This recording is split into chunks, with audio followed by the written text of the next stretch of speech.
자, 우리 이제 뒤에 마무리 좀, 해서 한번 보시죠. 자, 다음에 190페이지요. 자, 아까 얘기한 것처럼 법인세에서는 이중과세라는 문제가 발생할 수 있는데, 이걸 어떻게 조정할까? 예. 이게 뭐 세법에서 하는 거잖아요. 그래서 재정학에서는 뭐 이거 어떻게 조정하는가는 안 하셔도 돼요. 나온 적도 없고요. 단지 거기 보시면, 거기에 나와 있는 것처럼 완전하게 조정하느냐, 아니면 이걸 완전하게 하는 것보다는 일부만, 불완전하게 일부만 조정하느냐, 예, 그 정도. 어떻게 분류되는가 그것만 잘 보세요. 불완전하게 조정하는 거는 이중과세가 제일 문제니까 거기 나와 있는 것처럼 이중과세만 조정하자 이거예요. 이중과세만. 과세만이라도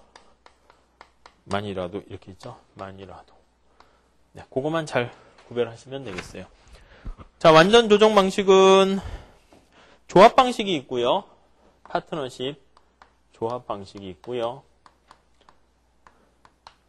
또 하나는 자본이득 방식이 있네요. 자본이득 방식. 다시요. 중요한 게 뭐냐면 시험 문제에서는 법인세는 이중과세를 조정하려고 하는데 완전 조정 방식에는 뭐 자본이득 방식이 있다. 이런 정도로만 나오니까요. 어떻게 되는가 분류만 잘 하시면 돼요. 구체적인 안으로 들어가는 거는 뭐 큰 관심사 없다고 그랬어요. 조합 방식은 조합원 개개인으로 다 이렇게 산정하게 되니까 동그라미 2번에 나와 있는 것처럼 법인세를 완전히 폐지하고요. 그냥 소득세로 간주한다는 거예요. 그러니까 개인 소득세로 다 커버할 수 있다. 이렇게 보시면 되겠고요. 자본이득 방식은 자 1번에 보시면 배당 부분과 사내 유보로 분리를 해가지고요. 그래서 배당 부분은 어차피 배당되는 거니까 개인 소득세로 하고요. 사내 유보는 주가가 상승으로 연결되면 과세한다. 뭐 여기 그래서 배당 부분과 사내 유보하고 있다가 이게 주가 상승이면은 과세되고요. 주가 상승이면 요거 배당된 부분은 그냥 소득세로 부과하면 된다. 뭐 요 정도만 보세요. 다음에 불완전 조정은 이중과세만이라도 우리가 좀 조정하겠다라는 것이고요. 거기 보면 그냥 귀속 방식이라는 거 있고요. 그거 그로스업 방식 그 용어만 뭐 잘 아시겠지만 체크하시면 되겠고, 그다음 뭐 지급 배당 공제법, 차등 세율 제도 그냥 이런 게 있나 보다. 여러분은 잘 하셔야 되겠죠. 근데 이런 게 있나 보다만 보시면 돼요. 그러니까 기본적으로는 그냥 완전 조정 방식이 두 가지 그거만 기억하시고 나머지는 그냥 기타 이렇게 보시면 되겠죠. 자, 넘어갈게요. 자, 기출문제 나와 있는 거 그냥 참고로만 보시면 되겠고요. 여기 나와 있는 거는 뭐 그냥 이렇게 그냥 참고로만 보세요. 그냥. 그래서 1번 나와 있는 게 통합하는 방법에 대한 설명, 그거가 제일 중요한 문제고요. 나머지들은 그냥 나중에 한번 보시면 되겠고요. 자, 스타일만 한번 익혀두세요. 다음 5번 볼게요. 자, 재정에서 좀 더 관심 있는 거는 경제학적인 얘기니까 법인세를 부과했을 때 경제적인 효과는 어떻게 됩니까? 요게 이제 좀 더 관심사가 되네요. 첫 번째. 자, 1번에 고전적 현재가치법은 비시 분석했을 때 우리가 봤었어요. 그래서 투자 수익에 과세를 하게 되면 수익이 떨어지네요. 그러니까 당연히 비용은 그대로인데 수익률이 떨어지게 되니까 분자에 나와 있는 R, 리턴 그게 떨어지죠. 수익이 떨어져서 투자는 감소한다. 뭐 그거는 보시면 되겠고요. 다시 정리할게요. 현재 가치랑 비용을 같이 비교하는 게 이제 고전적인 측면에서 현재 가치법이잖아요. 그래서 과세를 하게 되면 여기 나와 있는 것처럼 투자의 현재 가치가 하락하게 된다. 이렇게 해서 투자가 위축된다. 이렇게 볼 수 있고요. 그게 아니고요. 거기 2번에 나와 있는 사용자 비용은 이쪽에 포인트 맞추는 거예요. 법인세를 부과하게 되면 자본의 사용자 비용이 증가하게 되고요. 이 C가 증가한다는 거예요. 그럼 어떻게 돼요? 현재 가치가 그대로 있더라도 비용이 증가하니까 투자는 당연히 줄어들겠죠. 그래서 투자는 줄어든다. 그러니까 두 가지로 그냥 설명한 거예요. 별거 없어요. 아무튼 세금 부과하면 기분 나빠서 투자가 준다. 뭐 그게 결론이죠. 자, 특히 왼쪽에 나와 있는 이쪽보다는 이쪽 사용자 비용이 더 중요해요. 그래서 거기 그 개념 보시면 조르겐슨이라는 노벨상을 받은 사람이거든요. 이름을 좀 알아두셨으면 좋겠고요. 조르겐슨의 사용자 비용 이렇게 이름을 붙여요. 그러니까 사실 뭐 예의상 이름을 붙여주는 거죠. 그래서 그냥 사용자 비용 해도 되지만 자, 사용자 비용이 뭡니까? 2번 볼게요. 그냥 자본재를 보유할 때 발생하는 모든 비용, 그냥 자본재 쓰는데 발생하는 비용이다라고 생각하시면 돼요. 그래서 어떻게 구성되어 있는가는 거기 4번에 나와 있잖아요. 그거를 식을 잘 보셔야 좋을 것 같아요. 그래서 자본의 사용자 비용 코스트 C라고 하면은 거의 Q라고 이제 이중구 수임 책에 그렇게 있었는데 자본의 가격이라고 보시면 돼요. 그냥 글쎄 PK라고 할까요? PK 이게 더 편할 것 같은데. 좀 나중에 바꿀게요. 그 다음에 이자율 더하기 감가상각률 이렇게 나와 있네요. 요거는 자본의 가격, 자본재의 가격, 그리고 요거는 이자율. 당연히 이자율이 높을수록 기회비용이 커지는 거잖아요. 감가상각률이 높을수록 어떻게 돼요? 빨리 마모가 되는 거니까 비용이 더 크게 된다라는 거 생각하시면 되겠죠. 자본의 사용자 비용 저거식 관계식 이해하시고요. 근데 직관적으로 크게 어렵진 않아요. 말문제 나올 때 이자율이 상승하면 어떻게 됩니까? 자본의 사용자 비용 증가하겠죠. 감가상각률 커지면 자본의 사용자 비용 증가하겠고요. 네, 그렇게 해서 투자에 네거티브한 영향을 미친다. 그 정도만 보시면 돼요. 그래서 2번에 나와 있잖아요. 자본의 사용자 비용 변화 요인 몇 가지 있는데 법인세율, 감가상각 비용, 이자 비용 나와 있어요. 자, 1번에 더 포인트 맞추셔야 되겠죠? 당연히 법인세 파트니까. 법인세율 인상 별표하세요. 인상 별표하시면. 근데 내용이요, 그렇게 이상하거나 그렇지 않아요. 불러불러 중간에 자본의 사용자 비용에 영향을 미쳐가지고요. 투자에 어떻게 되겠어요? 부정적이다. 부정적이겠지. 세금 부과하는데 좋겠어요. 자, 2번 보시면, 감가상각 비용이에요. 옆에 보면, 과세 대상에서 공제해주는 감가상각 허용폭을 크게 하면, 거기 밑줄 쭉 치세요. 기업의 세금 부담이 줄어든다. 감가상각을 그래서 가속상각해주거나 크게 해주면 투자에 긍정적 이렇게 보시면 되겠네요. 투자에 긍정적. 개념 자체는 그렇게 보세요. 여기 보시면 편익이 이렇게 발생하는 두 사업이 있다고 할게요. 이게 1기에 이렇게 발생하고 2기에 편익이 이렇게 발생했어요. 좋은 거네요. 여기도 마찬가지예요. 편익이 똑같은 크기로 이렇게 1기에 발생하고 2기에 이렇게 발생하는 어떤 사업이 있었어요. 기계라고 할게요. 자본이니까. 근데 감가상각을요. 이 경우에는 그냥 똑같이 해줄게요. 똑같이 이만큼 감가상각되고 이만큼 1년 쓰니까 감가상각되고 50, 50 이렇게 하는 거랑 이 경우에는 감가상각이 훨씬 많이 됐다라고 할게요. 한 번 썼더니 그냥 기계가 확 달았네. 여기는 이만큼 좁게 되는 거죠. 그럼 사실은 여기 빨간 색깔 두 개 크기랑 여기 빨간 색깔 이게 50, 50과 90, 10과 사실은 똑같을지 모르겠지만 세금을 때리는 건 어디에 때리는 거냐면 이 차이만큼에 때리잖아요. 여기에다가 총 수입에서 비용 뗀 만큼에다가 텍스를 부과한다고요. 여기에다가도. 그럼 여기다가도 텍스를 부과하고요. 여기 이렇게. 여기다가는 이게 훨씬 크긴 하겠죠. 텍스를 부과해요. 그럼 당연히 봤을 때 현재 가치로 생각하면은 여기 얻는 게 10, 90 있어도 50, 50 이렇게 있으면요. 과세 대상이 아이고 조금 돈 벌었네 해가지고요. 세금을 조금 낸다고요. 근데 여기서 내는 건 많이 내겠지만 이거는 어떻게 돼요? 미래에 발생하는 그 이득에 대한 하는 거니까 디스카운트가 발생하게 되는 거니까 위에 이런 식으로 되는 경우보다 밑에 이렇게 되는 경우가 세금을 덜 낸다고요. 그러니까 기업 입장에서는 밑에 게 훨씬 이득이에요. 기업 입장에서는 더 이익이네요. 그러니까 감가상각이 일정하게 되는 것보다 이렇게 가속상각해서 허용폭을 크게 해주면 해줄수록 직관적으로 감만 잡으시면 돼요. 그럼 기업한테 더 유리하구나. 다시요. 그래서 두 가지만 체크하시면 돼요. 법인세율 인상하면 투자에는 부정적이고요. 그렇죠? 두 번째, 감가상각은 허용폭을 크게 해주면 투자에 당연히 유리하게 된다. 이렇게 보시면 되겠어요. 뭐 밑에 얘는 그냥 뭐 실제적인 예를 가지고 뭐 좀 이렇게 했는데 그냥 기본적인 이게 그림으로 그냥 머릿속으로 이해하시면 될 것 같고요. 자, 3번 볼게요. 이자 비용도 영향을 미쳐요. 이자 비용을 비용으로 인정하게 되면은요, 그러면 사용자 비용이 떨어지게 되는 거니까 그 투자에는 긍정적이 되는데, 자, 역시 또 주의하셔야 돼요. 현실은 가로로 묶여 있잖아요. 동그라미 치세요. 현실. 별표하셔야 돼요. 현실은 자기가 자본을 조달했을 때 다른 사람한테 빌리는 경우는 좀 이렇게 아이고 이게 안쓰럽다 해서요. 공제를 해주는 우대를 해주는데 자기 자본을 가지고 한 경우에는 우대를 잘 안 해줘요. 그러니까 타인 자본, 돈을 빌리는 거예요. 부채, 차입을 유인하는 효과가 발생한다. 그게 이제 매번 자주 나오는 지문이니까 잘 체크하시고 정리하시면 되겠어요. 자, 자본의 사용자 비용을 중심으로 해서요. 법인세 부과했을 때 어떻게 되는가 감가상각하고요. 타인 자본에 대한 우대 그런 것만 좀 정리하시면 되겠고요. 다음 세 번째.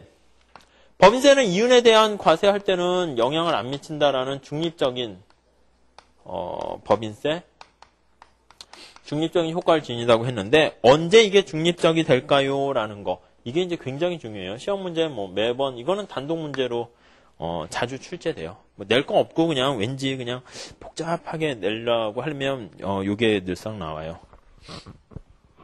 사실은 위에 자본의 사용자 비용에 미치는 효과 해가지고 쭉 나와 있는데 1번이요. 그거는 사실 뭐 이중구 교수님 책에 나와 있는 건데 그냥 보실 필요 없고요. 그냥 중간에 점팅 두 번째 보면 자본의 사용자 비용 다시 씩 나와 있잖아요. 자본재 가격에다가 곱하기 이자율 플러스 감가상각률 거기서 쭉 이렇게 나타내는 건데 중립적이다라는 말이 뭔가 보세요. 그 점팅 1번의 마지막 화살표 보면 투자 행위에 아무런 영향이 없다. 그러니까 중립적이라는 것은 법인세를 부과했을 때 사람들이 어떤 경제적인 행위, 꼭 투자 행위는 아니어도 상관없어요. 어떤 선택이라고 볼게요. 선택, 경제적 행위, 아무런 영향이 없다라는 게 중립적이다 이렇게 보시면 되겠어요. 자, 그래서 이렇게 중립적이기 위해서 어떤 조건이 필요한가 하면은요. 밑에 가로 2번 있잖아요. 그게 별표 3개 하셔야 될 거예요. 위에 보면 잘 식을 보면 x 플러스 y가 1이 되는 조건인데요. x가 1이 되거나 y가 0 이런 건데 x, y가 뭔지 뭐 크게 보실 것까지는 없어요. 근데 위에 가보시면 x가 뭔가 보세요. 감가상각 공제 혜택이 현재 가치고요. y는 지급이자 공제 혜택이 현재 가치. 그러니까 두 개가 합쳐서 1이 될 때 중립성이 되는데 x가 1이 되면 감가상각 공제를 현재 가치를 즉시 경비 처리하고요. 그래서 즉각적으로 구입 비용을 경비 처리해주고 대신 y는 제로잖아요. 그러니까 지급이자에 대한 공제는 안 해주거나 아니면 감가상각을 할 때요. 경제적 감가상각만큼 정확하게 감가상각을 하는 거예요. 진정한 이 말이 붙어있네요. 진정한 경제적 감가상각 공제해주고 대신 이자 공제도 완벽하게 공제해주면 그때는 법인세 중립성 조건이 성립한다. 이 두 가지만 잘 체크하시면 돼요. 그래서 과거 기출문제도 밑에 샘플로 나타났는데 앞에 뭐 조르겐슨의 신고전학파 블라블라블라 이거 다 필요 없고요. 법인세가 두 번째 줄이 중요하네요. 법인세가 기업의 투자 행위의 중립적인 조건. 그 위에 두 가지를 머릿속에 알고 계셔야 돼요. 이거는 외우셔야 되네요. 차라리. 그래서 자본재 구입 비용을 즉시 경비 처리해주고 이자 비용 공제는 안 해주는 2번 이렇게 보시면 되겠죠. 그래서 그거는 사실 외우실 거니까 잘 외워서 정리하시고요. 자, 법인세는 아까 존재 의의가 정부가 기업에 대해서 어떤 통제한다는 그런 의미가 있다고 그랬잖아요. 그래서요, 다음 페이지 가보시면 세 번째로 투자 촉진 방법 나와 있네요. 그렇죠? 법인세를 어떻게 해가지고 기업의 투자를 촉진할 것인가 그것도 별표 2개 해주세요. 매번 이것도 시험에 나와요. 자, 1번 가속상각이다. 지금 얘기한 것처럼 상각을 빠르게 해주는 거예요. 그럼 기업 입장에서는 세금으로 인한 약간 혜택의 크기가 더 커지니까 좀 투자를 촉진할 요인이 생기고요. 다음 2번. 투자세액 공제네요. 그렇죠? 그래서 투자 금액의 일부를 세금에서 직접 공제를 해주면 세액 공제니까 당연히 기업 입장에서는 투자를 촉진하게 될 요인이 발생하게 되겠고요. 3번 보시면 텍스 할리데이라고 그러죠. 그래서 조세를 감면하는 특정 기간이 있는 거예요. 이런 거 많이 하잖아요. 기간이 한시적이어야 돼요. 길거리 가다 보면 총기나 불법 무기류 가지고 있는 사람 신고하면 내가 너 이번에는 봐준다. 대신 5월달 가정의 달이니까 내가 부모님 스승 생각해서 너 봐줄 테니까 그때 신고해. 자진 이렇게 납세하거나 자진 신고하면 그땐 봐줘요. 그럼 불안하죠. 그 대신 이 5월 기간 동안 자진해서 신고 안 하면 걸리면 다 사형이다. 잃어버리면 신고할까 말까 막 이렇게 고민에 빠지는 마찬가지요. 투자 기간도요. 요 한시적 5월 달까지만 투자하게 되면 거기 나와 있는 것처럼 조세 감면 혜택을 준다라고 하면 나중에 투자할 거면 이왕이면 빨리 땡겨서 하겠죠. 기업들이. 그러니까 약간 땡겨서 한다는 의미, 앞당겨서 촉진시킨다는 의미, 예, 그렇게 보시면 되겠어요. 자, 기출문제도 그냥 한번 참고로 보시면 되겠고 1번 같은 거 보세요. 법인세를 부과했는데 자본의 사용자 비용에 변화가 없으면 변화 없으니까 행동에 영향 안 주니까 그걸 중립적이라는 말을 쓰는 거고요. 2번 볼게요. 법인세가 부과됐어요. 근데 그게 중요한 게 아니고 옆에 사용자 비용이 낮아졌어요. 그럼 어떻게 돼? 당연히 비용 낮았으니까 투자가 촉진되겠죠. 뭐 이렇게 그냥 상식적인 얘기예요. 3번. 이게 상식선에서 푸는 게 많이 생겨야지. 사실 그렇지 않으면요. 지문이 이상한 게 이렇게 굉장히 많이 나올 수 있는데 그거를요. 모든 케이스를 다 대응할 수가 없어요. 왜냐하면 이게 재정학뿐만 아니라 조세론 막 이런 책도 있어요. 거기는 조세 책이 한 권이 다 있는데 그게 뭐 소득세, 법인세 이런 건데 다 경제적으로 분석하는 거래 가지고요. 그럼 그 책을 하나 다 봐야 됩니까? 그럼 한두 끝도 없기 때문에 약간 우리 상식에 부합하는 그 감각을 자꾸 늘리는 그런 연습을 하셔야 돼요. 3번에 보시면 가속상각 기업한테 좋잖아요. 근데 사용자 비용을 크게 만든다? 에이, 그렇지 않겠죠. 반대가 되겠죠. 넘어갈게요. 사실 5번에 한계, 실효세율 이런 거 좀 해야 되는데 우리 책에 빠져 있어서 늘려다가 그냥 넣지는 않았는데 그건 나중에 객관식 할 때 그냥 좀 나눠드리도록 할게요. 그거는 뭐 여기서 넘어갈게요. 크게 중요한 건 아니니까. 자, 토빈의 QE론. 사실 여기 넣기에는 좀 그런데 우리가 투자와 관련돼서 언제 사람들이 투자를 많이 합니까? 이거는요. 여러 가지 이론들이 있는데 가장 그냥 일반화되고 현실에 적용력이 높은 이론이 토빈의 Q이론이에요. 그러니까 그 정도 측면에서 볼게요. 자, Q가 뭔가를 아셔야 돼요. Q는 밑에 보면 자본 취득에 대한 비용이에요. 그러니까 코스트라고 보시면 돼요. 삼성이 반도체가 공장이 있는데 그게 갑자기 지진이 일어나서 쫙 다 뭉개졌어요. 박살났어요. 그럼 똑같은 반도체 공장을 짓는 데 들어가는 대체하는 공장을 짓는 데 들어가는 비용을 얘기하는 것이고요.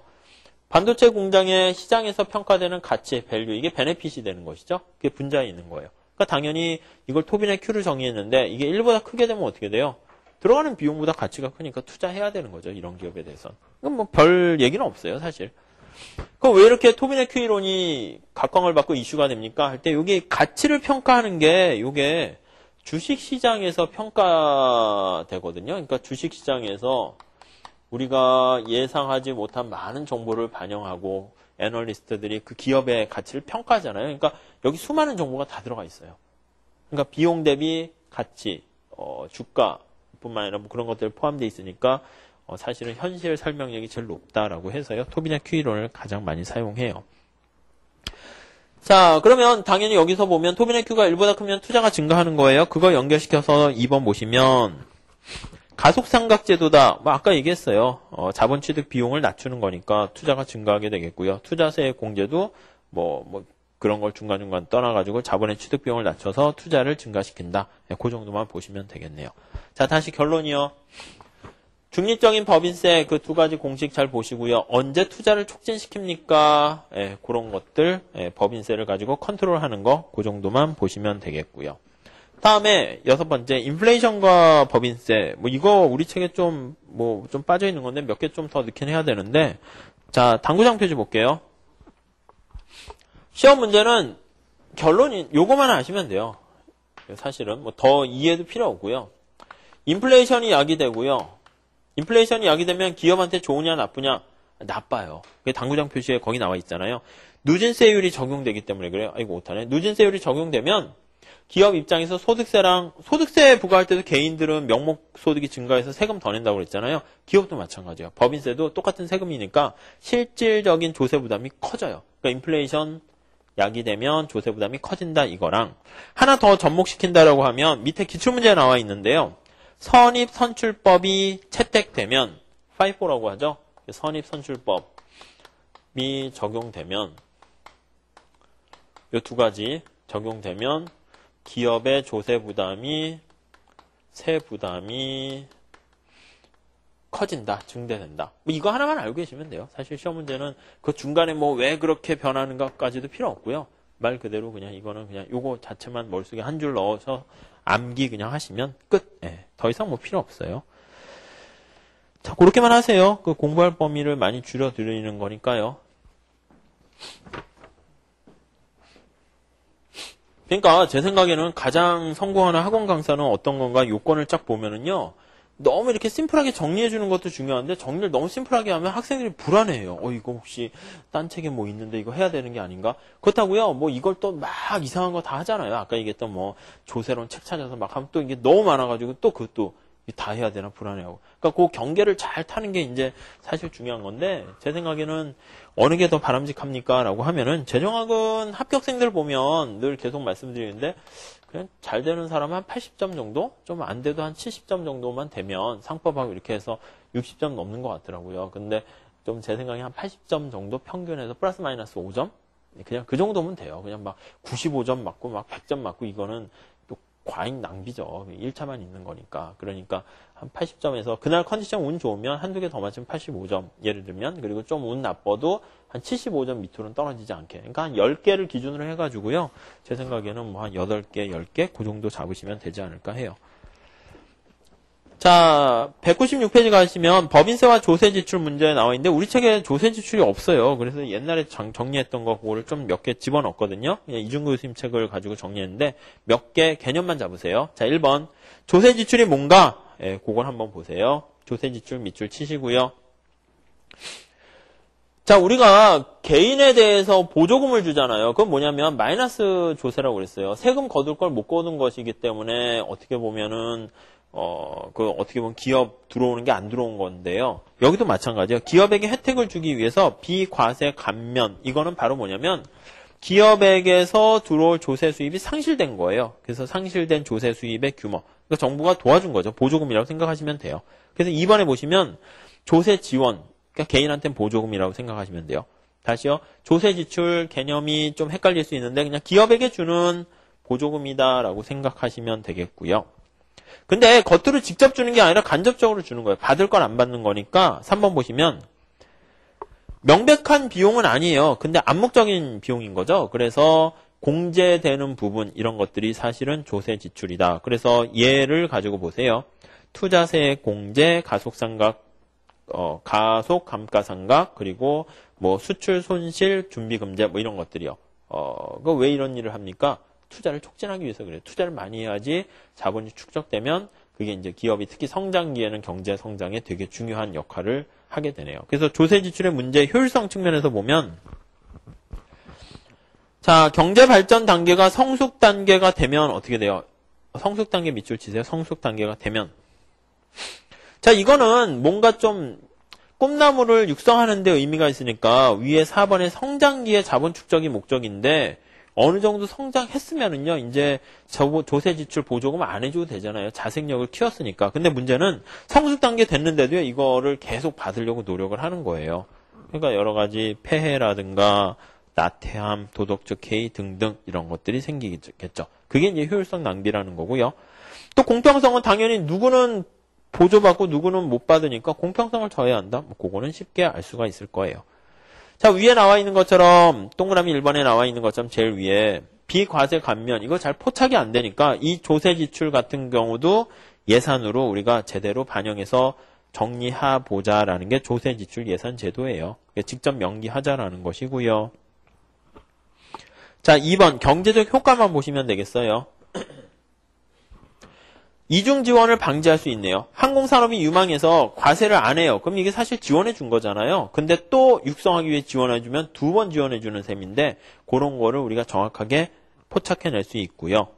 그 다음에 조세 지출은 받을 건 안 받는 건데 여기 보세요. 직접 가난한 사람한테 100만 원 도와주는 거랑 받을 세금을 100만 원 깎아주는 거랑 효과가 다르거든요. 그래서 그거를 비교할 수 있다라는 거 알 수가 있고 세 번째 뭐 통제 측면에서 좀 제대로 포착되니까 컨트롤할 수 있다. 이 정도만 보시면 돼요. 조세 지출 예산 제도, 조세 지출 개념, 요게 이제 단독 문제로 몇 번 한 두세 번 출제됐었는데 그 개념 때문에 거기 좀 한 페이지로 정리한 거니까요. 그 개념 위주로 잘 체크하시면 되겠어요. 다음 소비세 좀 볼게요. 소비세. 법인세는 시험 문제 나오는 포인트가 한 3가지 정도 있어요. 아까 얘기한 것처럼 통합할 것인가 말 것인가, 그 다음 법인세 요 중립적인 거, 그 다음 법인세 투자 촉진하는 거, 이중과세 한 요 정도에서 번갈아 가면서 나오니까 그거 말씀드린 거 위주로만 잘 보세요. 자, 다음에 14장 소비세 볼게요. 뭐 부가가치세 이렇게 생각하시면 되겠죠. 자, 당구장 표시 볼게요. 소비세는 말 그대로 재화의 소비 지출을 과세하는 거예요. 그러네요. 그래서 밑에 소비세가요. 구분해 놓은 거 있죠? 그거 잘 보세요. 물세가 있고 인세가 있어요. 물세, 인세. 자, 인세는 사람한테 부과하는 거니까 사람의 능력이나 소득에 따라서 다르게 이제 그 누진적인 걸 여기다 반영할 수 있는 거예요. 그래서 거기 보시면 개인 종합 소비세 이렇게 나와 있잖아요. 개인, 이게 사람이 여기 들어가 있네요. 사람. 종합 소비세 이렇게 보면 이거를요, 우리가 앞으로는 지출세라고 얘기할 거예요. 지출세. 그러니까 소비세 중에서 시험 문제가 여기 나와 있는 지출세를 물어보면 이것도 소비세라고 해요. 그러니까 시험 문제 그냥 소비세 나왔을 때 그게 물세에 해당하는 거기 있는 것처럼 개별 소비세나 일반 소비세인지 아니면 인세에 해당하는 개인, 사람이 들어갔잖아요. 지출세인지. 그러니까 인세라는 말이 들어가면 여기에는 차이점이 뭐냐면 누진성을 좀 감안할 수 있다. 이렇게 보시면 되겠어요. 그게 차이예요.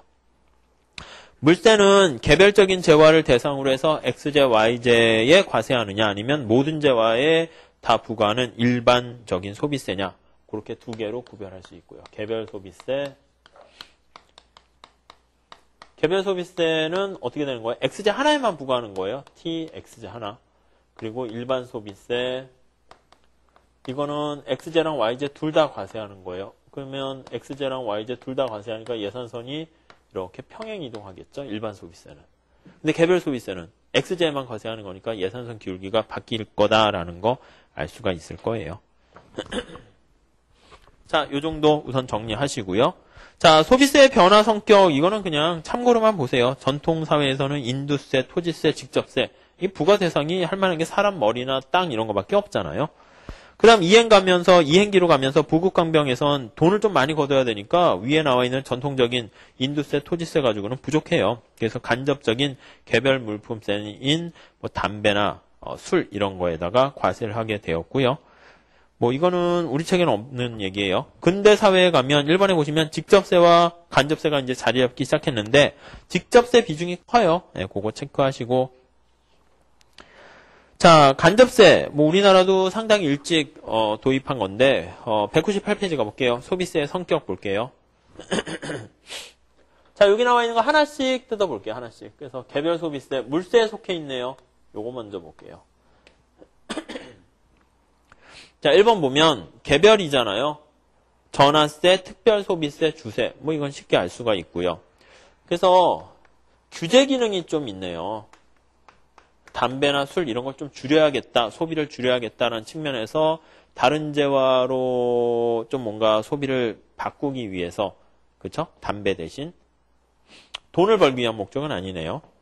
2번 보시면 규제 목적을 달성하려면 끝에 밑줄 치세요. 탄력성이 가격에 대한 탄력성이 커야 한다. 아시겠죠? 가격 탄력성이 커야 규제가 성공 가능성이 높다.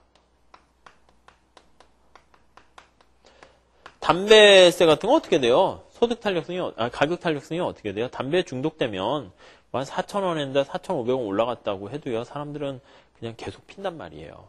그러니까 가격에 대해서 굉장히 민감할수록 조세를 부과해서 가격을 약간 올리면 사람들이 휙 안 사게 되겠죠. 그러니까 담배세 같은 경우에는 뭐 가격을 올리려면 많이 올려야 되겠죠. 그러니까 반대로 담배나 술 같은 경우에 탄력성이 비탄력적이면 규제 목적인 소비를 줄이는 데는 성공하지 못할 수 있겠지만 소비가 안 주니까 오히려 다 세금 부담을 많이 하게 돼서 세수 확보에는 오히려 긍정적일 수가 있겠다. 뭐 참고로만 보시고요. 다음 일반 소비세요. 이거요. X, Y에다 모두 다 이렇게 과세를 때리는 거네요. 일반 소비세. 모든 소비재를 대상으로 일률적으로 하고요. 이 부가가치세가 대표적이네요. 부가세. 뭐 10%라고 하면은. 다음에 긍정적인 측면과 부정적인 측면 이거 발표하셔야 되겠어요. 자, 모든 재화를 다 대상으로 하니까 예외를 두거나 차별을 하지 않잖아요. 그런 의미에서 교란을 가져오지 않는다. 이게 장점이네요. 교란이 없어요. 근데 문제는 뭐예요? 교란이 없다는 거는 효율성 측면에서 좋다는 거예요. 효율성 측면에서 좋아요. 굿. 근데 언제나 경제학의 판단 기준은 효율성과 공평성이잖아요. 효율성 측면에서 좋으면 공평성 측면에서 나빠요. 자, 똑같이 이렇게 패밀리 레스토랑에서 밥을 먹었는데 갑부도 10% 내고 가난한 사람도 10% 내면 사실 공평성 측면에서 문제가 될 수 있겠죠. 그래서 거기 나와 있듯이 불공평, 공평성 측면에서 문제가 있다, 배드다. 이렇게 보시면 되겠네요. 이 정도? 네, 정리하시면 되겠고요. 그래서 이걸 해결하기 위한 방법이 뭡니까? 그래서 거기 5번에 나와 있듯이 특별 소비세를 도입해가지고요. 사치성 있는 재화, 그건 개별 소비세잖아요. 그걸 통해서 어느 정도 공평성을 좀 보완하려고 한다. 이렇게 보시면 되겠고요. 자, 시험 문제에 제일 많이 나오는 거는 그 위에 나와 있는 개별 소비세나 개별 일반 소비세보다는 요거 개인 종합 소비세. 말이 길잖아요. 그래서 우리가 그냥 지출세 이렇게도 얘기해요. 근데 이 지출세를 문장을 쭉 보다 보면 소비세라고 그냥 표현하기도 해요. 그러니까 소비세가 그냥 전체 소비세인데 지출세를 의미하는 소비세인지 그걸 좀 문맥에서 파악하셔야 돼요. 자, 1번. 개인을 기준으로 하는 인세네요. 인세. 다음에 2번. 과세 대상이 개인의 소비 지출이기 때문에 소비과세 범주에 속하고요. 소비세에 속해 있다는 거 알 수가 있고요. 다음 3번. 과세 방법은 블러블러 이렇게 쭉 나와 있는데 개인 사정을 고려해 나와 있죠. 개인 사정을 고려해서 개인 사정을 고려할 수 있고요. 공평성을 어느 정도 감안할 수 있다는 것이죠. 누진율을 적용할 수 있다는 거예요. 긍정적인 측면은 어떻게 돼요? 개인 사정을 고려하게 되니까 이거와는 달리 두 번째 공평성 측면에서는 어느 정도 좋을 수가 있고요. 굿. 그렇죠? 그리고 또 하나의 특징은 뒤에도 나와 있지만 신고되었을 때 양자 상호 컨트롤할 수가 있으니까 상호 이렇게 감시를 할 수가 있기 때문에 탈세 방지에도 긍정적이다. 이 두 가지가 이제 긍정적인 특징이네요. 네, 그 정도 보시면 되겠어요. 그래서 가장 시험 문제 이 소비세에서 많이 나오는 건 여기 나와 있는 부가세랑 이 소비세를 비교하는 게 제일 많이 나와요. 부가세는 효율성 측면에서 좋지만 공평성 측면에서 문제가 되고요.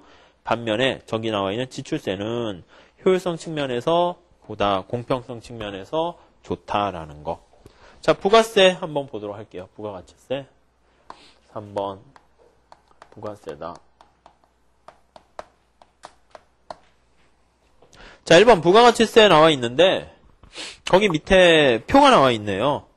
밀, 농부, 제분업자, 제빵업자 이렇게 보통 그림으로 표시하죠. 농부가 맨 땅에다가 밀을 생산했어요.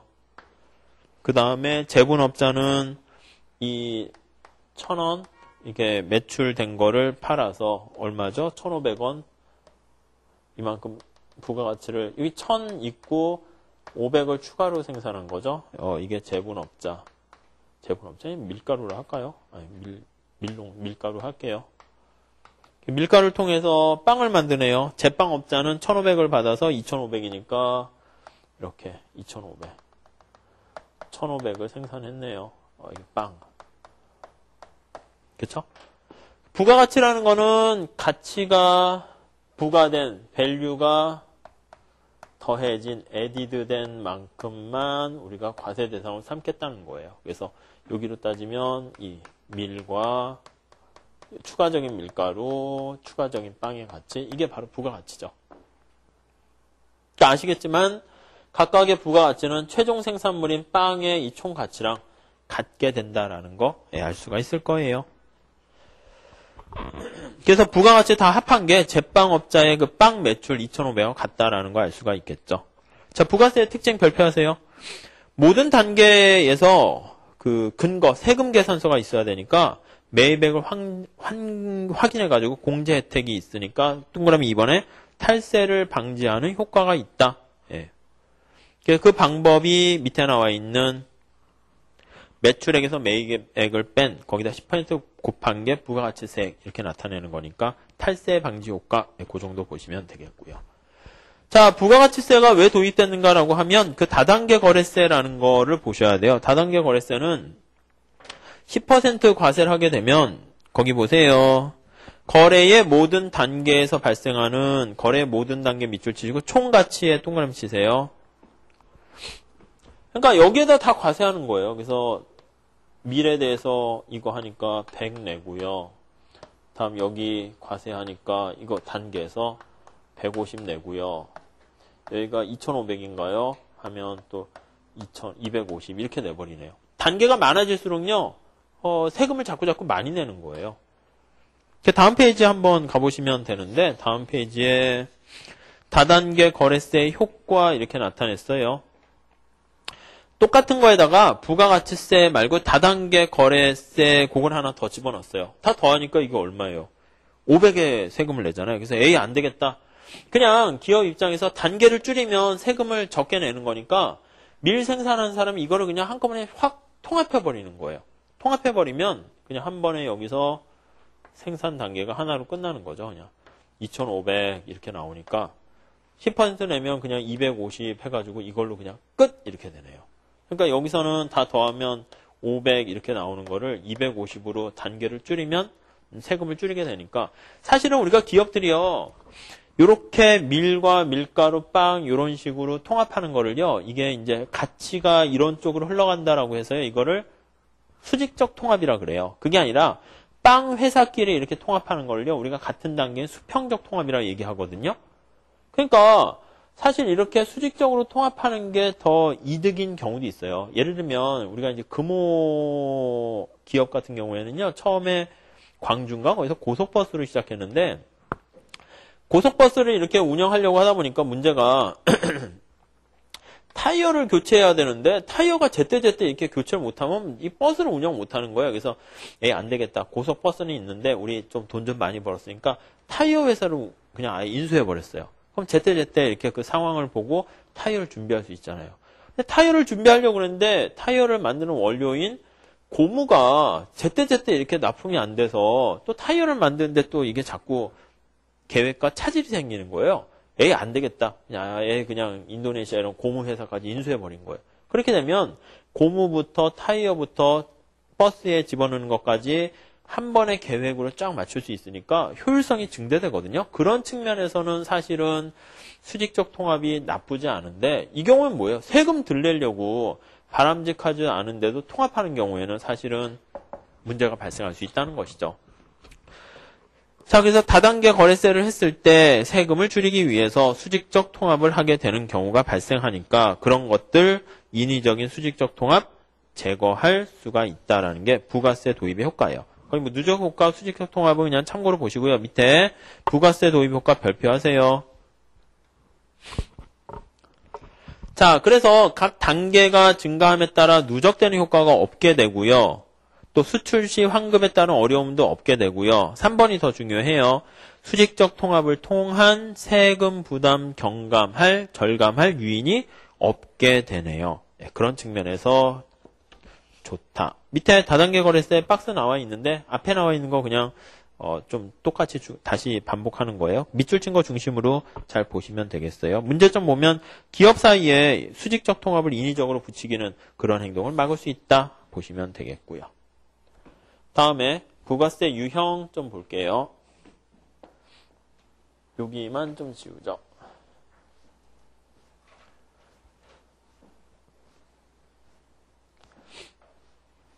뭐 부가세 유형도 뭐 세법에서 보실 수는 있겠지만은 간단하게만 볼게요.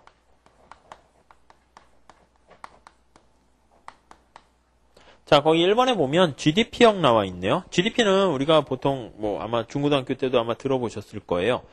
모든 최종 생산물의 시장 가치에다가 중간 투입물을 다 빼는 거예요. 그러니까 부가가치의 합이 바로 GDP라고 생각하시면 되겠죠. 그래서 거기 3번에 보시면 중간재 구입 비용만 공제를 해주고요. 2번 거기 보세요. 자본재 구입 비용이라든가 감가상각 공제 이런 거 일체 허용하지 않는다가 특징이네요. 근데 문제는 밑에 순소득형 거기 보시면은요. 동그라미 2번 거기 별표하세요. 자본재 중에서요. 감가상각되는 비용은 과세 대상에서 제외. 감가상각되는 건 뭐예요? 버스를 대절하거나 아니면 자가용을 샀다라고 하면 10년 동안 감가상각되는 만큼은 우리가 비용으로 빼줘야 되는 거잖아요. 그래서 GDP에서 하나 더 감가상각만큼을 또 빼주자라고 하는 게 순소득형이에요. 자, 3번에 보시면 자본재가 전부 다 과세 대상 되면 감가상각되는 거 고려 안 해주면요. 민간 투자에 저해가 되기 때문에 그래서 순소득형을 사용하게 되는 것이고요. 그러니까 GDP는 그냥 거기 밑에 나와 있는 박스처럼 다 포함시키자. 이런 거예요. 그냥 거기 보시면 GDP와 관련된 총소득형은 소비뿐만 아니라 투자, 감가상각되는 것까지 다 한꺼번에 고려하자인데요. 소비, 투자, 이건 순투자예요. 감가상각. 자, 이거는 그냥 잠깐 말씀드릴 테니까 볼게요. 순투자가 뭐냐면, 순투자가 우리가요, 웅재학원이 작년하고 올해의 상황을 딱 보니까 이게 작년이에요. 제로. 이게 올해예요. 컴퓨터가 10대가 있었어요. 10대가. 근데 이게 지금 컴퓨터 대수예요. 그래서 K가 제로일 때 현재 시점에서 컴퓨터 개수. 근데 K가 1기가 되면 컴퓨터 개수가 15대가 되면 컴퓨터가 작년에 비해서 몇 대 증가했습니까? 이게 K1에서 K0를 뺀 게 뭐 그냥 참고로만 보세요. 자본 스탁이 얼마나 증가했습니까? 나타내는 이게 바로 우리는 투자라고 그러는 거예요. 투자요. 그러니까 컴퓨터가 15대 필요한데 10대밖에 없어서 5대를 더 샀다. 컴퓨터 더 산 게 바로 우리 학원을 위한 투자 이렇게 보시면 돼요. 그래서 이 자본 스탁이라는 거는 우리가 일정한 시점에서 그 경제학 처음 할 때 유량 저량 얘기하는데 그 시점에서 있는 그리고 투자는 일정 기간 동안 1년 동안 컴퓨터가 몇 대 증가했는가 자본 스탁의 증가를 투자로 얘기하는데 중간에 컴퓨터가 감가상각돼서 달아 없어지는 것도 있잖아요. 그건 사실 우리가 어떻게 보면 비용이니까 그냥 일반적인 투자는 요거 두 개 합한 거예요. 순투자랑 감가상각된 거. 근데 순투자는 감가상각된 게 아니라 여기 15대가 됐는데 2대는 망가졌어요. 마이너스 2대는. 그리고 5대는 그러니까 어떻게 된 거예요? 7대를 더 추가해가지고 15대가 된 거죠. 근데 2대 망가진 거 수리한 컴퓨터는 이게 바로 감가상각된 만큼이라고 보는 거고요. 그래야지 다시 또 수리해서 쓸 수 있잖아요. 추가적인 순수하게 5대 증가한 거 그게 순투자라고 보시면 돼요. 그러니까 감가상각은 사실은 자동차도 이게 휘발유 같은 거 계속 넣어줘야지 굴러가잖아요. 그러니까 그런 의미가 우리는 감가상각이다. 그러니까 이거 비용 처리를 해줘야 된다라고 주장하는 게 순소득형이에요. 그러면 GDP는 아니다 그냥 다 포함시키자 과세 대상에. 소비형은 그냥 우리가 이 소비하는 거는 경제에 지난번에 옛날에 얘기한 것처럼 경제에 뭔가 기여하는 게 없잖아요. 쓰고 그냥 버리는 거니까. 근데 투자라는 거는 전부 다 약간 경제에 뭔가 기여하는 부분이 있으니까 이 그냥 순투자와 감가상각 이런 거 투자와 관련된 거는 다 그냥 공제를 해버리자라고 하는 게 소비형 부가가치세다 이렇게 보시면 되겠어요. 그래서 그림 거기 표 나와 있는데 그걸 중심으로 잘 체크하시면 되겠고요. 그래서 밑에는 그 어쩌다가 그냥 단독 문제로 나오는 게 아니라요. 그 5번에 나와 있는 것처럼 순소득형 부가세는 자본재에 대한 감가상각비를 부가가치로 간주하느냐 빼느냐 그것만 잘 체크하시면 되겠어요.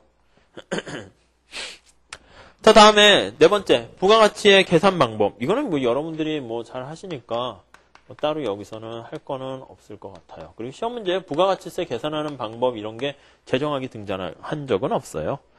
뭐 그냥 이렇게 하나 보다 라는 정도만 보시면 되겠죠. 합산하는 방법이 있고요.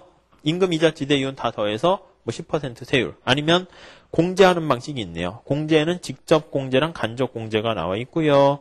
매출액에서 매입액을 뺀 다음 세율을 곱하거나 아니면 각각 세율을 따로따로 이미 곱해줘서 빼주는 거 두 가지 방법이 있네요.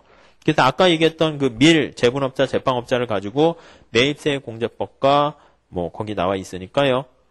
참고로 보시면 되겠어요. 매입액 공제법. 자, 다음 5번. 부가가치세 세율 및 면세제도 볼게요. 세율은 뭐 10% 단일 세율을 적용하게 되겠고요. 면세제도는 예외를 두는 거네요. 자, 1번 볼게요. 자, 10%의 단일세율을 기본으로 하고요. 예외적으로 면세, 영세 이렇게 도입을 하네요. 자, 면세, 당구장 표시 나와 있는 고딕자가 중요해요. 화살표 보면 부가세는요, 역진적이잖아요. 갑부, 가난한 사람 전부 다 10% 내니까 그 역진성을 완화하기 위한 게 면세제도고요. 영세율은 수출품이란 수출의 포인트 잡으시면 돼요. 그 수출품에 주로 적용하기 위한 거다. 그 정도 개념만 보시면 돼요. 자, 그래서 면세제도 한번 볼게요. 장점 보면은 역진성, 공평성을 감안하기 위한 거예요. 그래서 1번 기장조차 할 능력이 없는 영세사업자 좀 예외 조항을 두는 것이고요. 금융기관처럼 부가세 계산하기, 가치가 얼마나 창출했는가 산정하기 어려운 영역, 행정적 편의를 위해서 면세 대상이 되겠고요. 2번 면세가 적용되는 단계에만 그때만 0을 세율이 적용되는 거고, 다음에 조세 부담이 경감되는 것이지 완전 비과세는 아니네. 그거 밑줄 치세요. 완전 비과세는 아니다. 그리고 앞에서 얘기했던 것처럼 역진성을 보완하기 위한 거니까 공평성 기능을 강화하기 위한 거다. 그 정도 단어만 그냥 단어로 그냥 딱딱딱 머릿속에 넣어두시면 될 것 같아요. 근데 문제는 뭐냐면 단점은 중간에 예외를 딱 걔만 혜택을 주는 거잖아요. 그러니까 사람들에게 차별 대우를 주는 거니까 교란 요인이 작용할 수 있다. 그렇게 보시면 되겠죠. 반면에 다음 페이지 가보시면 영세율 나와 있네요. 영세율. 자, 수출품, 환급, 수출이라는 말이 들어가면 되는 것이고요. 2번 완전 비과세 효과. 그래서 재정학에서는 완전 비과세 효과가 있냐 없냐 그거 가지고 시험 문제 많이 나오게 되니까요. 언제 완전 비과세 효과가 있냐. 최종 단계 영세율 적용 시 밑줄 쳐 있잖아요. 그거만 그냥 체크해 두세요. 여러분들이 더 잘 아시겠지만. 그래서 밑에 최종 단계와 중간 단계의 면세와 영세를 적용했을 때 어떻게 달라지는가 그거 나와 있는데요. 그거는 여러분들이 그냥 거기 잘 정리되어 있으니까 하나하나 따져서 보시면 될 것 같아요. 그렇죠? 여기서 따로 하지는 않을게요. 왜 안 합니까? 첫 번째는요, 시험 문제 그렇게 계산하시오 나온 적이 없어요. 재정학에서는 관심사가 없기 때문에, 세법에서는 관심사가 있는지 모르겠지만, 그러니까 최종 단계랑 중간 단계 과세했을 때 완전히 부담이 없어지는가 그렇지 않은가 그 정도만 보시면 되겠고요. 그 다음 밑에 환수 효과, 가산 효과 이렇게 나와 있는데 이것도 시험 문제 최근 10년 동안 나온 적이 없어요. 그러니까 여러분들이 잘 아시겠지만 그 표 보고 그냥 한번 그냥 체크하시면 될 것 같아요. 네, 그렇게 하시고요. 넘어갈게요. 자, 204페이지 가시면 관이과세 제도 나와 있는데 이것도 그냥 그냥 시험 문제 거리는 아니니까 넘어가도록 하겠고요. 기출문제는 그런 식으로 나왔어요. 영세율과 면세율 비교하는 거 있잖아요. 그런 게 중요한 포인트니까 두 개 차이, 그 말 문제 그 정도만 잘 보세요. 2번은 그냥 우선 넘어가도록 하겠고, 2번도 밑에 보면 아까 얘기한 것처럼 수출품에 대해서는 영세율이잖아요. 근데 면세를 적용한다 이런 식으로 해서 틀리게 하는 거니까 나오는 포인트가 정해져 있어요. 포인트 위주로만 보세요. 자, 다음에 부가가치세 귀착 볼게요. 귀착이라는 거는 누가 부담하는가 이거예요. 귀착. 보시면 자, 1번 역진성이네요. 그거 아실 수가 있겠고요. 역진성. 근데 그 1번에 보시면 부가세 10% 부과하면 당연히 그걸 누가 부담해요? 소비자 가격이 10% 상승하는 거잖아요. 그러니까 소비자한테 전액, 전부, 전적으로 귀착된다. 100% 소비자한테 전가된다는 거. 그러니까 소비자 입장에서는 기업보다 힘이 없으면 역진적이다. 또 할 수도 있겠죠. 2번 보시면 소비 지출액에 비례해서 부가세 부담한다. 맞네요. 비싼 거 사면은 당연히 10%는 정해져 있지만 금액 자체는 증가하겠죠. 퍼센티지는 똑같아도요. 자, 근데 3번 보시면 평균 소비 성향이 체감하여 거의 쭉 밑줄 치실까요? 갑부랑 가난한 사람하고요. 평균 소비 성향을 보면 여러분 여기 보세요. 돈이요. 이만큼밖에 없을 때는요. 우리가 쓸 돈이 먹고 자고 생활비 이렇게 하는 거 비용이 이만큼 차지하는데 갑부인 경우에는 이제 돈 많은 사람들이 이렇게 돈이 많잖아요. 그러니까 먹고 자고 이렇게 해도요. 남는 돈이 쓸 돈이 없는 거예요. 그러니까 다시 말씀드리면 전체 버는 소득에서 차지하는 소비의 크기가 가난한 사람은 소득의 대부분을 소비로 쓸 수밖에 없는데 갑부가 되는 사람들은 24시간 짧잖아요. 그래서 소득의 소비를 쓰고 이게 더 쓸 시간도 없고요. 쓸 것도 없고 그러니까 많은 부분이 저축으로 남게 돼요. 그러니까 이게 평균 전체 소득에서 버는 소득에서 소비인데 돈이 많아질수록 평균 소비 성향이 작아져요. 그러면 거기 나와 있는 것처럼 표를 보세요. 소득이 100인 사람과 예를 들어서 그냥 한 건데 300인 사람이 있어요. 소비 지출액이요. 80이고 180이에요. 소비 성향이 소득이 많은 사람이 0.6이니까 소득의 60%를 평균적으로 소비를 한단 말이에요. 자, 세율이 10%라고 하면 세액은 어떻게 돼요? 그러니까 8이고 18이 되니까 전체 소득에서 차지하는 세액은 오히려 돈 많은 사람들이 6%밖에 안 낸 그 결과를 초래하네요. 그러니까 많이 써야지 사실은 또 거기 그만큼 세금을 많이 내는데 평균 소비 성향이 체감한다면 그래서 그 표현이 제일 중요한 거예요. 평균 소비 성향이 체감한다라고 하면은 이럴 때 역진성이 더 드러나게 되겠구나라는 거 알 수가 있겠죠. 그래서 이를 보완하기 위해서 동그라미 4번 역진성을 극복하기 위해서 특별소비세를 제정해가지고요. 사치제 같은 거, 그러니까 품목까지 고려하는 거예요. 일괄적인, 일률적인 세율 10%가 아니라. 그래서 좀 역진성을 완화하고자 한다. 이렇게 정리하시면 되겠네요. 자, 그거만 잘 체크하시고요. 역진성에 포인트 맞춰서. 부가세 조세 행정부담, 이거는 뭐 그냥 참고로만 보시고 넘어가셔도 상관없겠네요. 자, 다음 페이지 가볼게요. 개인 종합소비세, 지출세. 요거는 중요해요. 자, 요게 지출세가 요거잖아요. 요거랑 부가세랑 같이 비교해가지고요. 어느 게 더 효과가 있고 좋은가, 그게 이제 늘상 관심사가 돼요. 자, 그래서 먼저 차근차근 볼게요. 그 한 페이지는 잘 보셔야 돼요. 자, 제목. 개인종합소비세 너무 길잖아요. 그래서 그냥 우리는 지출세라고 얘기해요. 또는 시험 문제에서는 소비세라고도 얘기해요. 소비세. 근데 원래 소비세는 이렇게 광의 소비세잖아요. 그러니까 지출세를 포함하고 있는 그냥 소비세인 거예요. 그러니까 소비세를 물어봤는데 문제 자체가 느낌이 그냥 저 지출세이다라고도 될 수 있으니까 잘 보셔야 돼요. 자, 의의 볼게요. 자, 1번 보면 개인의 모든 소비 지출을 조세 부과 대상으로 보는 거고요.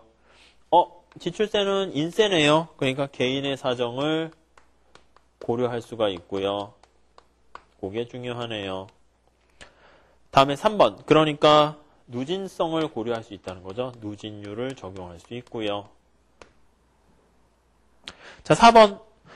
소득세와 지출세의 차이점은 무엇입니까? 라고 하면 이게 소비세라고 그랬잖아요. 소비세. 그러면 여기 보세요.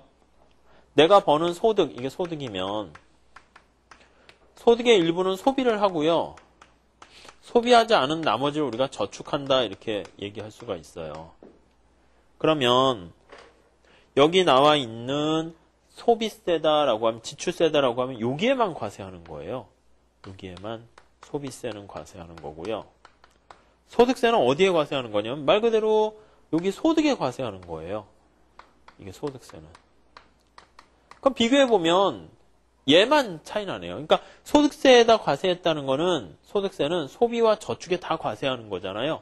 근데 소비세는 저축엔 과세 안 하는 거래요. 그래서 소득세랑 소비세의 차이점은 과세 대상이 저축이 들어가느냐 그렇지 않은가. 그게 차이점이다라는 거. 그게 되게 중요한 포인트 중에 하나예요. 화살표 나와 있는 것처럼 저축이 과세 대상 되면 그래서 우리가 저축할 때 소득세란 말 붙일 때 이자 소득세 그 말 붙이잖아요.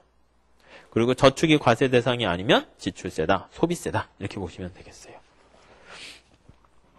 자, 그래서 효율성 측면에서 볼게요. 1번 소비세는 저축이 과세 대상에서 제외되므로 거기까지는 아까 봤고요. 이자 소득이 과세 대상에 포함되지 않네요. 그쵸? 여기 이자 소득 그게 저축과 관련된 거잖아요.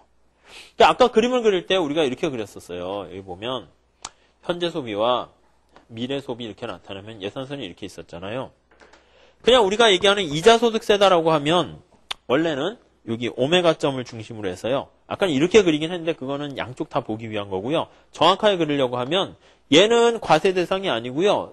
이자 소득 얻는 건 이쪽이잖아요. 저축하는 사람. 그러니까 예산선이 여기가 이렇게 꺾인단 말이에요. 그러니까 얘는 과세하고 얘는 과세 안 하는 차별적인, 오히려 혜택을 주는 차별적인 결과가 존재하게 되는데, 이게 이자 소득세. 이자를 빼도 돼요. 소득세. 기울기가 바뀌니까 대체 효과 왜곡이 발생해요. 근데 소비세 볼게요. 소비세. 소비세는 예산선이 이렇게 있으면 현재 소비랑 미래 소비에다가 전부 다 과세하는 거예요. 굳이 얘기하면 예산선이 이렇게 평행하게 이동하네요. 이거는 소비세가 되네요. 지출세 이렇게요. 그럼 당연히 현재 소비랑 미래 소비에서는 이자 소득세는 왜곡을 초래하는데 얘는 뭐 돈 모아놓은 사람도 어차피 미래에는 소비를 하게 되니까 왜곡을 초래하지 않는다라고 보시면 되겠어요. 자, 그래서 2번 보세요. 과세 여부와 상관없이 소비세, 지출세는 기울기가 바뀌지 않는다는 측면에서요. 현재 소비와 미래 소비의 상대 가격은 그대로다라니까 여기서 어느 게 더 우월한 거예요? 예산선 기울기 안 바뀔수록 더 좋은 거니까 소비세가 더 우월하다 이렇게 얘기할 수 있어요. 그렇죠? 근데 우리의 스토리는 어떻게 돼요? 그런데 이렇게 끝나죠. 그런데 지금 얘기하는 건 현재 소비랑 미래 소비였을 때 소비세가 소득세보다 낮다라고 얘기하지만 여가라는 애에 대해서 과세를 못하는 한 전체적으로 보면 네가 반드시 낮다라고 볼 수가 없네 이렇게 되는 거예요. 둘이 이제 시험을 보는데 재정학 가지고 했을 때 내가 너보다 재정학 잘해 했는데 세법을 못해서 꽈락을 맞아 떨어졌고요. 얘는 그냥 잘하는 거 없지만 골고루 잘해가지고 오히려 합격할 수도 있으면 전체를 놓고 봤을 때 오히려 얘가 더 미흡할지 몰라도 좋을 수도 있다. 뭐 그런 뜻이 바로 차선의 원리죠. 자, 그래서 4번 잘 보세요. 현재 소비와 미래 소비 선택 사이라는 단서가 있는 경우에 한해서 가로로 묶으세요. 그 말은 뭐냐면 여기요. 현재 소비와 미래 소비 요 동네에서만 놓고 보면 소득세보다는 소비세가 우월하다. 그런 얘기는 할 수 있다는 거예요. 근데 그 단서가 없으면 반드시 소비세가 낮다라고 볼 수는 없다는 것이죠.